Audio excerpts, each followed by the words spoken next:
location of the first house built in Santa Monica Canyon. These walls are built around the cemetery, are adobe walls, and they were put in here when the upper canyon was being developed for houses and streets. And it's designed by an architect named John Byers. And we don't know for sure if it's really surrounding all the graves that might be here, but we're anxious to see what these great dogs are going to find today, and whether everybody's within the walls or on the other side or what. But we're really thankful for the opportunity to have this done. We are in the midst of a program to document through GPR and through the Institute for Canine Research grave sniffing dogs where all of the burials are, so that we can landscape the cemetery for the benefit of the neighborhood. It's up to you, David. They work well together, so we can, if you want to work your dog at the same time.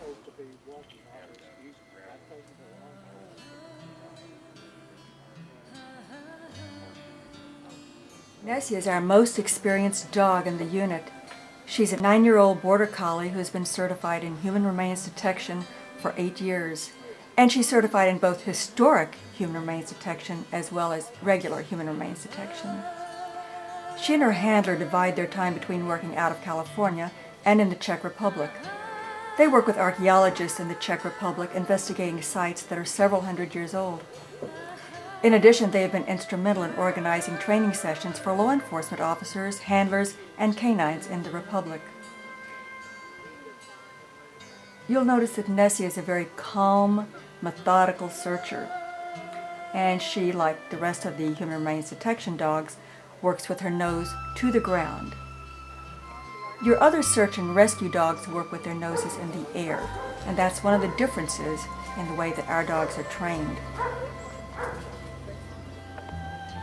Several of the dogs have alerted on the wall itself, and later on we discovered that there's also scent on the other side of the wall, so there may well be a burial that is underneath the wall itself.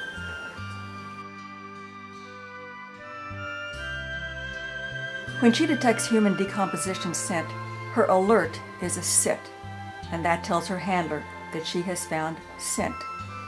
It doesn't mean that she has found a burial. It means that there is scent there.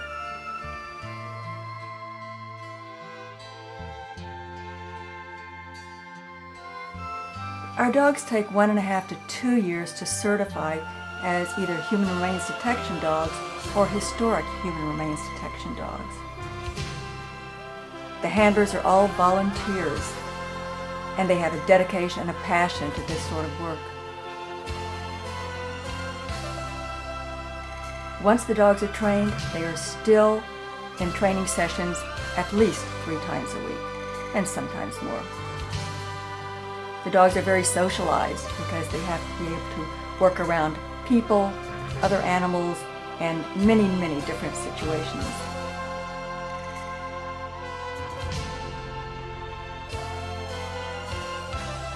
On occasion, the dog will alert, and then the handler will say, "Show me." And the dog will go back to that area and point with the nose, never disturbing the sight.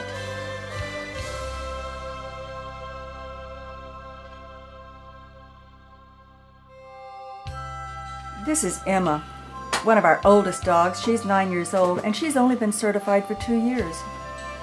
Usually we begin training, imprinting our puppies when they're very young.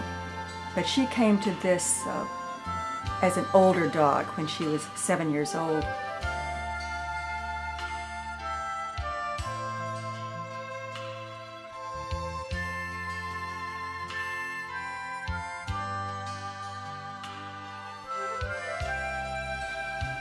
Emma is a mixed breed, Australian Shepherd and something else, we're not quite sure which. She moves a little bit faster, but again, she's a very methodical searcher, and her alert is a down as opposed to a sit, the way that Nessie was.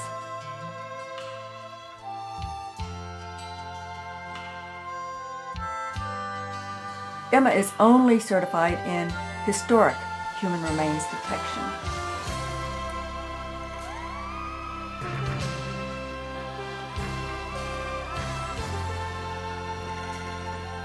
Like all of our dogs, the Australian Shepherd is a working breed, and we use working breeds, the Australian Shepherd, the Border Collie, any breed that likes to work and has a work ethic.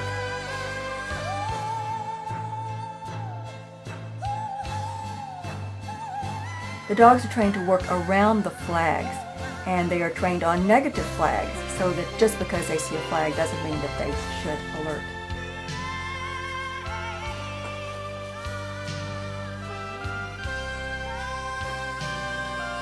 Each handler has a different color flag, so that at the end of the search we can determine which dog alerted in which position and how many dogs alerted in the same place.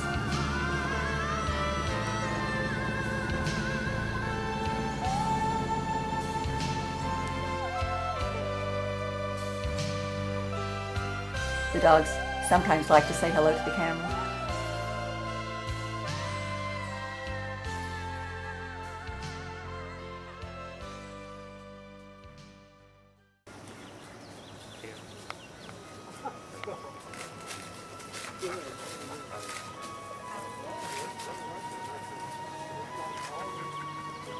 Jack is a 4-year-old black lab who's been certified for just about 2 years. He's a fairly energetic dog, and again, his alert is a down as opposed to a sit.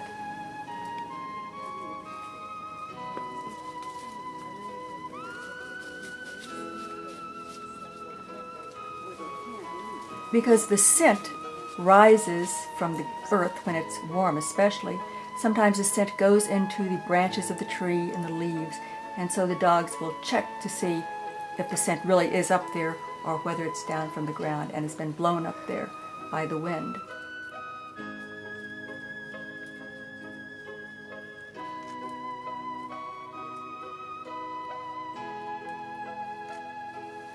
The dogs search better in a cool environment, and when the ground gets to be warm, above 80 degrees, it gets very difficult for them. And so they do have to have a lot of water when those circumstances occur. The temperature for this particular search was between 60 and 70 degrees in the shade and 80 to 100 degrees in the sun. And so they needed a lot of water that day.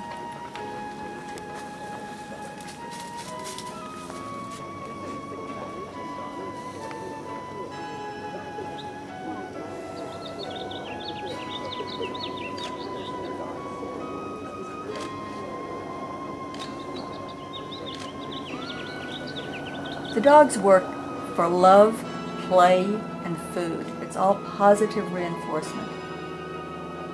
And at the end of a search, they get a special toy to play with.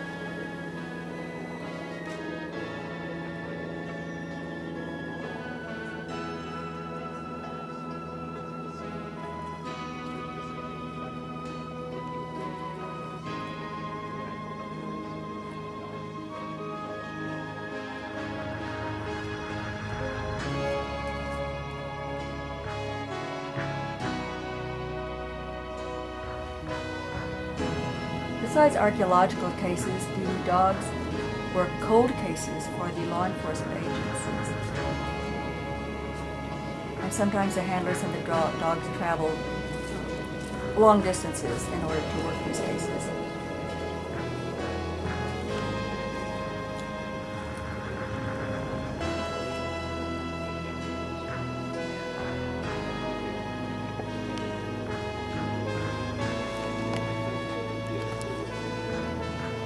Each dog has a different personality, as you can see by the way he or she is working. And that different personality comes in the way that they do search.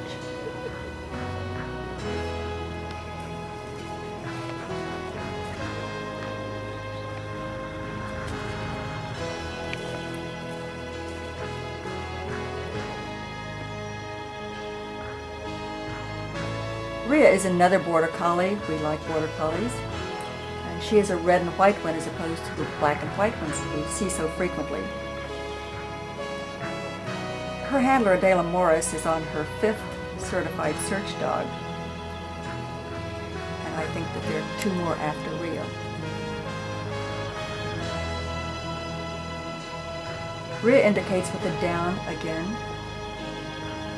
And her reward for alerting is good dog. Let's search some more.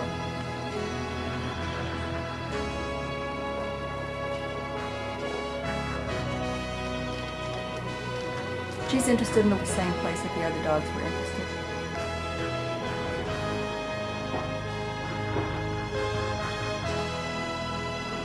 You see again, the nose close to the ground, slow, methodical searching.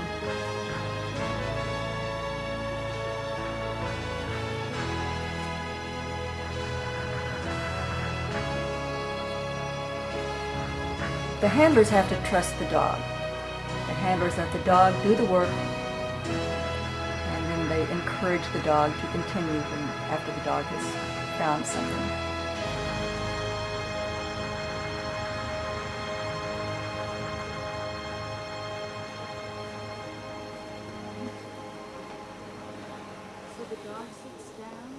So is there anything else that you need to do out here?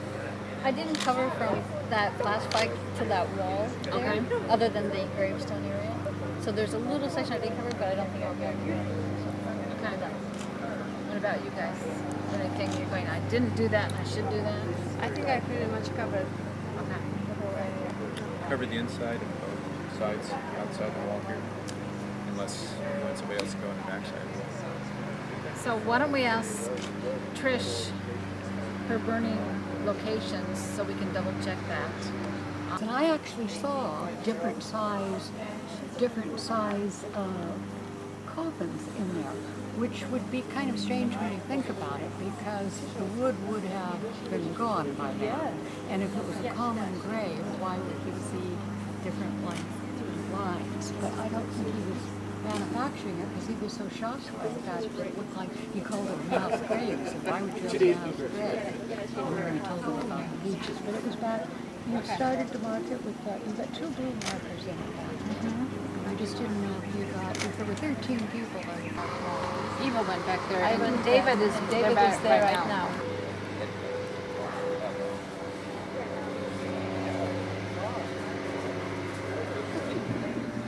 We're looking at the GPR example and how they correspond with the graves.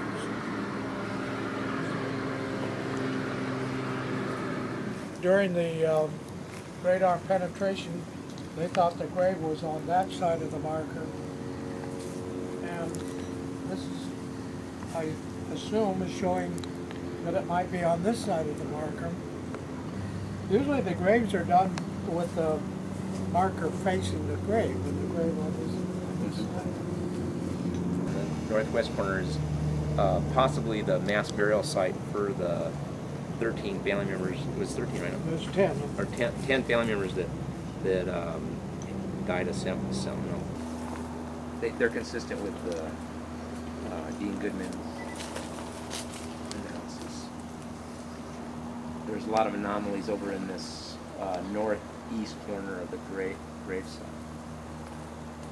And then one of the dogs actually that came right over to her grandfather, great-grandfather, Pascual Marquez, wasn't and immediately alerted right by the stone on this side, on the right side of the stone, near the statue. So we haven't identified, but one of the cousins that was here today suggested that there were some infants that died right after birth or near birth. That's consistent also with the anomalies that showed up during the prior radar research. So that it's in the general area of where there'd be a lot of potential sites. And one of the things that really is of interest for this particular research using the dogs is that none of the prior research information was shared prior to the dogs coming here today. So they had no clue as to where potential burial sites were at, or they just came in here basically it is an unknown variable to see if they could identify specific locations. So we know on a factual basis, because of the early photographs that my cousin Ernie and Monica have, that where specific crosses have deteriorated over the years, and there was no additional markers like for Felipe Marquez and my great grandfather.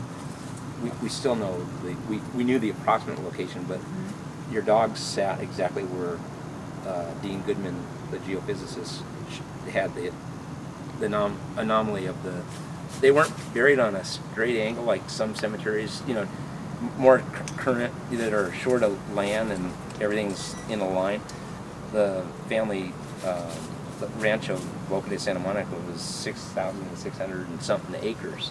So this would have just been one parcel, one portion of a large ranchero, and they wouldn't have been concerned about having to make sure everything lined up in a perfect order. It would have been where the family came and they saw a place to place someone to their final resting place. Maybe they dug in a place where they could really dig a hole. Yeah. Who knows? If they find the softest spot, dig a hole and bury the person there. Opposite side of the cemetery, it's a small parcel of property that extends past the cemetery west center wall. And the one dog alerted on this side of the tree where this marker's at, and these pipes extend out, water pipes.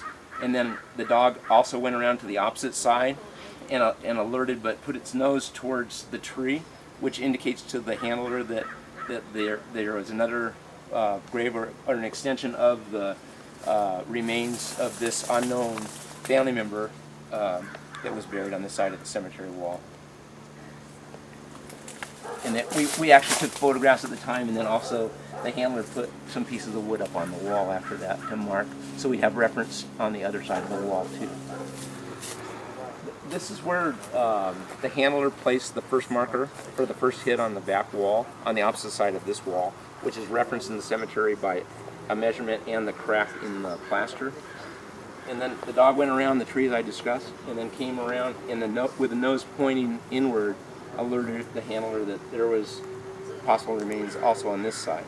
And just for information only purposes, the scientist, geophysicist Dean Goodman and his partner identified anomalies right in this area, that there was such a limited amount of potential remains on this side that they theorized that potentially they would have to drag the other side to survey, but because of the overgrown trees and stuff, it may be more difficult than because of the smoother surface on this side. So, but they did find anomalies in this general area, and they told me that this was a possible burial site, but it needed further examination to identify. So in this corner, they suggested the way there's a marking there for a stone, they believe that it was possible with their finding that the stone could have fallen over at some point and was reset. They weren't 100% sure exactly where the remains, how they lay under the ground, but that blue flag or marker is consistent with one of their findings.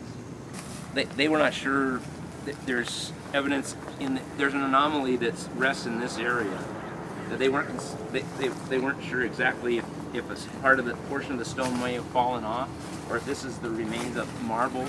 Obviously, it's been removed. Like my cousin said, that over the years people have probably gotten access to the cemetery and removed some of the markers and stones.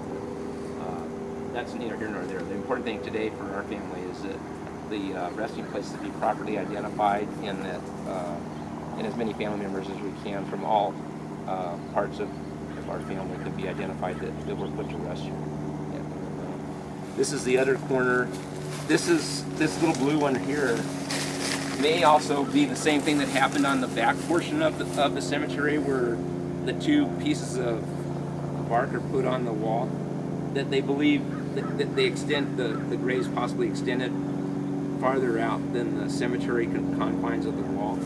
And this is consistent when you go over this wall immediately thereafter, and you'll see three markers that three different dogs hit on, in addition to this one, which is consistent with when they put these walls up on the perimeter, they actually failed to recognize the potential size of this cemetery and limited it to what we're looking at today. Yeah, I just very pleased when I came in here this morning and saw, the first thing I looked for was my great grandma Felipa Marquez's resting place, and I know you guys pulled up the markers just to make sure that nobody had any advance information on where the specific burial sites were at. But I think this is wonderful that these canine units were able, cadaver doc were able to find and verify what the other research we had done.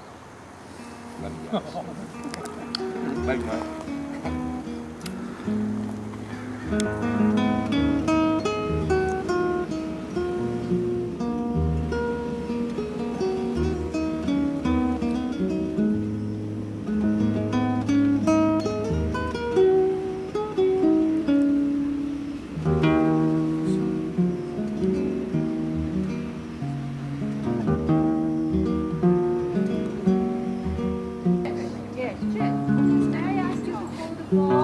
So that the Right here. Right next to me, right here. Right next to me. Okay. Come on, dogs, look this way. Hey, Here, look at the ball.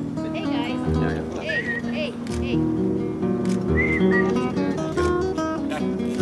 Yeah, that's a good one.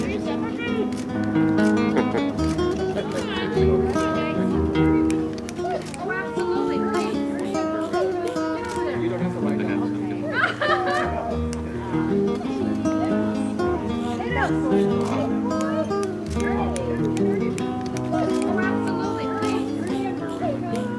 You don't have to write it.